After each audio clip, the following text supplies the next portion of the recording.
Hello everyone, എന്നാ പറയുന്നത് എല്ലാവരും സുഖമല്ലേ? അപ്പോൾ കുറേ നാളത്തെ ഒരു ബ്രേക്കിന് ശേഷമാണ്, ഒരു ആക്ച്വൽ ബ്രേക്കിന് ശേഷമാണ് ഞാൻ ഇപ്പോൾ ഈ വീഡിയോ അല്ലെങ്കിൽ വ്ളോഗ് ചെയ്യുന്നത്. ഇടയ്ക്കൊക്കെ വിചാരിക്കും ഇപ്പം ട്രാവൽ ചെയ്യുമ്പോൾ അല്ലെങ്കിൽ ഫുഡൊക്കെ വെളിയിൽ നിന്ന് റെസ്റ്റോറൻറ്റിൽ നിന്നൊക്കെ കഴിക്കുമ്പോഴത്തേക്കും വിചാരിക്കും ഓക്കെ ക്യാമറ ഒക്കെ സെറ്റാക്കി ഒരു വ്ളോഗ് ചെയ്താലോ എന്ന്. പക്ഷെ മടിയാവും, പിന്നെ ഇടയ്ക്ക് അതിൻ്റെ ആ ഫ്ലോ അങ്ങ് പോവും, അങ്ങനെ അങ്ങ് സ്റ്റക്കായി.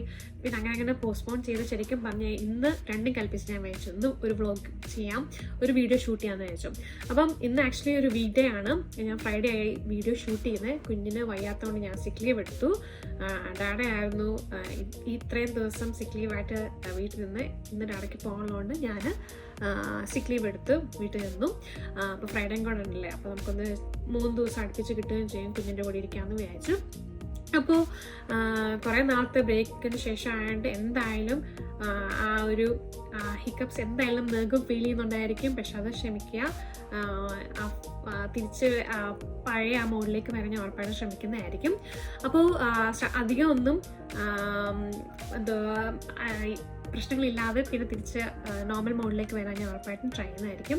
പിന്നെ ഇന്നത്തെ വീഡിയോ ആക്ച്വലി ഞാൻ ഫെയ്ത്ത് എന്ന കോമ്പണൻറ്റിലായിരിക്കും ഞാൻ ഫോക്കസ് ചെയ്ത് ചെയ്യാൻ പോകുന്നത്. ആക്ച്വലി എൻ്റെ യൂട്യൂബ് ചാനൽ ഡിസ്ക്രിപ്ഷൻ നോക്കിയാൽ അറിയാൻ പറ്റും, ഫെയ്ത്ത് അല്ലെങ്കിൽ റിലീജിയൻ ഒരു വലിയൊരു കോമ്പണൻ്റായിട്ട് ഞാൻ പറഞ്ഞിട്ടുണ്ട്, അതിനകത്ത് ഇൻട്രൊഡ്യൂസ് ചെയ്തിട്ടുണ്ട്. പക്ഷേ അതിനെപ്പറ്റി ഒരു വീഡിയോസ് അല്ലെങ്കിൽ ഞാനൊരു വ്ളോഗും ചെയ്തിട്ടില്ല ഇതുവരെ.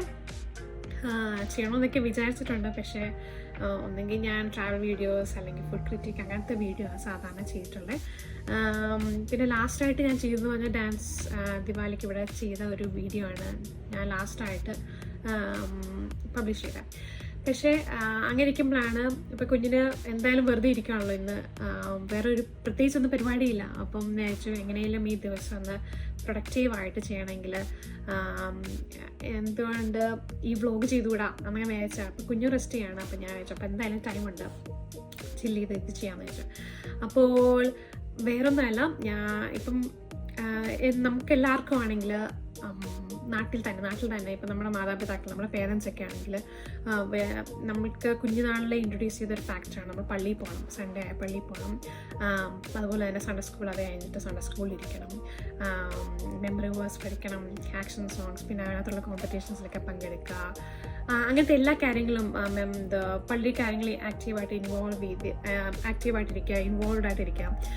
അങ്ങനെ ഒരു ഫെയ്ത്ത്, അങ്ങനെ ഒരു പേഴ്സണൽ റിലേഷൻഷിപ്പ് ദൈവമായിട്ട് എങ്ങനെ വളർത്താൻ പറ്റുന്നുള്ളത് നമുക്ക് ഫാമിലിയിൽ നിന്ന് കിട്ടുന്ന ഒരു വാല്യൂ ആണ്, അതിൽ കിട്ടുന്ന ഒരു ലെസണാണ്. അപ്പം അങ്ങനെ എൻ്റെ അപ്പനും അമ്മയും ഡാഡും അമ്മയും വളരെ ദൈവത്തിൽ നല്ല ആഴത്തിൽ വിശ്വസിക്കുന്ന 2 വ്യക്തികളാണ്. അതുപോലെ തന്നെ എൻ്റെ 2 സൈഡിൽ നിന്നുള്ള എൻ്റെ അപ്പച്ചന്മാരും അമ്മച്ചിമാരും. അപ്പം എനിക്കിപ്പം അമ്മച്ചി മാത്രമേ ഉള്ളൂ, ബാക്കി 3 പേരും ലൈക്ക് 2 സൈഡിൽ നിന്നുള്ള അപ്പച്ചന്മാരും അമ്മയുടെ സൈഡിൽ നിന്നുള്ള അമ്മച്ചിയും മരിച്ചുപോയി. പക്ഷെ എനിക്കിപ്പം ഡാഡിൻ്റെ സൈഡിൽ നിന്നുള്ള അമ്മച്ചി മാത്രമേ ഉള്ളൂ. പക്ഷെ എന്നാലും എത്ര പ്രായമായാലും അമ്മച്ചിക്ക് ഇപ്പം 95+ ആയി, എന്നാലും പ്രാർത്ഥന ഒരിക്കലും മുടക്കത്തില്ല. രാവിലെ എഴുന്നേറ്റിട്ടും രാത്രി കിടക്കാൻ മുമ്പേയും അതിൻ്റെ ഇടയ്ക്കും അമ്മച്ചി നല്ല എമൗണ്ട് ഓഫ് ടൈം പ്രാർത്ഥനയ്ക്ക് വേണ്ടി ഡെഡിക്കേറ്റ് ചെയ്യുന്നുണ്ട്. അപ്പം നമ്മൾ അവധിയൊക്കെ ആകുമ്പോഴത്തേക്കും നാട്ടിൽ പോകുമ്പോൾ കുഞ്ഞുനാളിൽ അവധിയൊക്കെ ആകുമ്പോഴത്തേക്കും നാട്ടിലേക്ക് പോകുമ്പോഴത്തേക്കും കസിൻസൊക്കെ എല്ലാം കൂടുമ്പോഴത്തേക്കും ഒരു സമയമുണ്ട്, രാത്രി ആകുമ്പോഴത്തേക്കും ഒരു സമയമുണ്ട്, കൂടുതലും ഫുഡ് കഴിക്കുന്ന മുമ്പേ ആയിരിക്കും പ്രാർത്ഥിക്കുന്നത്. എല്ലാവരും തറയിലിരുന്ന് പായ്ക്ക് വെച്ചിട്ട് തറയിലിരുന്ന് പാട്ട് പാടുകയും നല്ല ഉറക്കെ പാട്ട് പാടണം. അത് അപ്പച്ചൻ നിർബന്ധമാണ് കേട്ടോ, അമ്മച്ചിക്ക് നല്ല നിർബന്ധമാണ്. അപ്പച്ചനായിരുന്നു തോന്നുന്നു കൂടുതൽ എനിക്കൊന്നും നിർബന്ധം. അപ്പം നല്ല ഉറക്കെ പാടണം, ഇങ്ങനെ ഉറങ്ങി തൂങ്ങി പാടുമ്പം ഇങ്ങനെ പ്രാർത്ഥനാ സമയത്ത് ഇങ്ങനെ പാടുമ്പോൾ അപ്പച്ചന് ഭയങ്കര ദേഷ്യം വരും. അപ്പോൾ ഞങ്ങളെ നല്ലതായിട്ടൊക്കെ വഴക്ക് പറയും കേട്ടോ.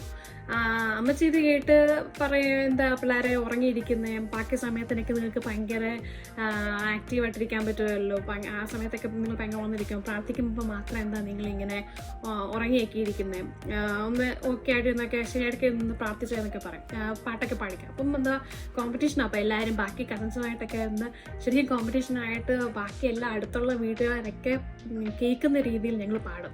അപ്പോൾ വഴി കൂടെ നടക്കുമ്പോൾ നമുക്ക് അറിയാൻ പറ്റും, കുറച്ച് ദൂരമായി നമ്മുടെ ഗേറ്റൊക്കെ നാട്ടിലുള്ള കുടുംബത്തിലെ വീട്. അപ്പം അവരൊക്കെ പോകുമ്പോൾ ശ്രദ്ധിക്കാതെ നോക്കുക. ഇപ്പോൾ ടോർച്ച് അടിച്ചൊക്കെ നമുക്ക് ജനലിൻ്റെ ആ സൈഡിൽ കൂടെ കാണാൻ പറ്റും. ടോർച്ച് അടിച്ചൊക്കെ നോക്കുന്നത് ഇവിടെ എന്താ ഈ വീട്ടിലത്തെ ഇത്ര സൗണ്ടോടൊക്കെ ഇങ്ങനെ സൗണ്ടൊക്കെ കേൾക്കുന്നവരായിരിക്കും.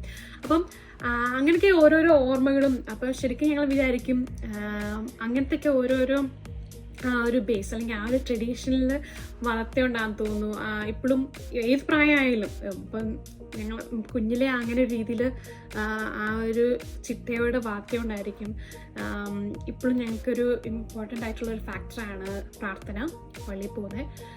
പക്ഷെ ഞാൻ പറയാനുള്ളൂ, ഇപ്പോഴൊക്കെ ആണെങ്കിലും ഒന്നെങ്കിൽ എനിക്ക് വയ്യാതാവും, അല്ലെങ്കിൽ കുഞ്ഞിന് വയ്യാതാവും, അല്ലെങ്കിൽ 3 പേർക്കും വയ്യാതാവും. അങ്ങനെയൊക്കെ ആകുമ്പോഴത്തേക്കും പ്രാർത്ഥന മിസ്സാക്കത്തില്ല കഴിയുന്നതും.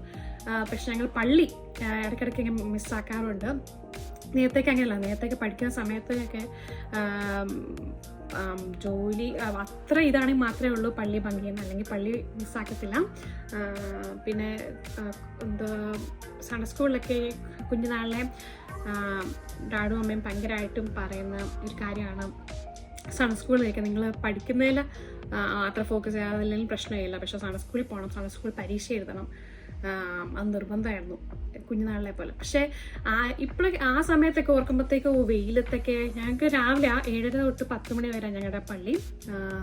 പിന്നെ അത് കഴിഞ്ഞിട്ട് ഉച്ചയ്ക്കായിരുന്നു സൺഡേ സ്കൂൾ. അപ്പം വീട്ടിൽ വന്ന് കഴിഞ്ഞിട്ട് പിന്നെ തിരിച്ച് പോവാന്നൊക്കെ പറഞ്ഞ് ഭയങ്കര ഒരു എന്താ പറയുക, ആ സമയത്തൊക്കെ ശരിക്കും പറഞ്ഞാൽ അയ്യോ ഇതൊക്കെ എന്തോ പാടാന്നൊക്കെ വിചാരിക്കും. പക്ഷെ ഇപ്പോഴൊക്കെ ഓർക്കുമ്പോഴത്തേക്കും അതിൻ്റെയൊക്കെ അനുഗ്രഹം ശരിക്കും പറഞ്ഞാൽ ഇപ്പോഴും നമ്മൾ ഓരോ എന്തെങ്കിലുമൊക്കെ ആയെങ്കിൽ തന്നെ അതിൻ്റെയൊക്കെ ഒരു അനുഗ്രഹമാണ് മാത്രമേ ഉള്ളൂ. നമ്മുടെ പേരൻസിൻ്റെയൊക്കെ പ്രാർത്ഥനയും അവരുടെ അനുഗ്രഹവും, അതുപോലെ നമ്മുടെ ഗ്രാൻഡ് പേരൻസിൻ്റെയൊക്കെ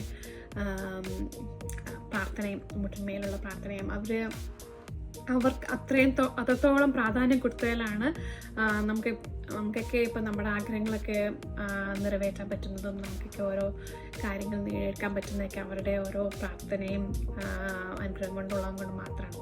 അപ്പം അതുകൊണ്ട് ഞാൻ വിചാരിച്ച ഇവിടെ ഞാൻ സൺഡേ സ്കൂളിൽ പഠിപ്പിക്കുന്നുണ്ട്. നഴ്സറി ആണ് എൻ്റെ ഫ്രീക്വൻസിക്ക് മാച്ച് ആവുന്ന ക്ലാസ്. ഞാൻ ഇവിടെ വന്നപ്പോൾ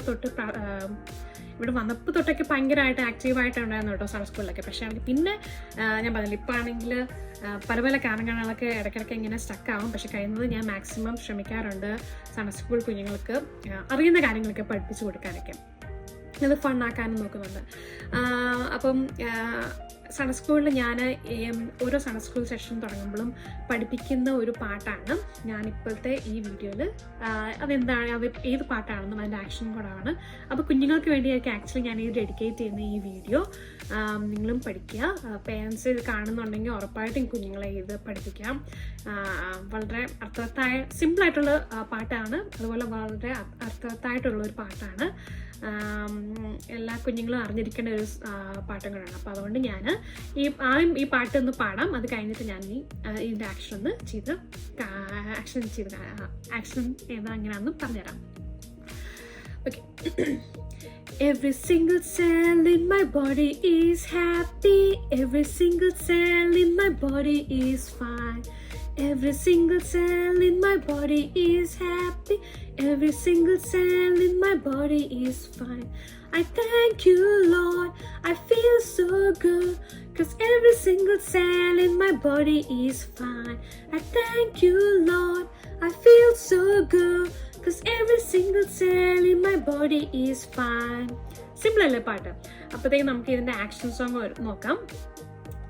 അതും വളരെ സിമ്പിളാണ്. Every single cell in my body is happy. Every single cell in my body is fine.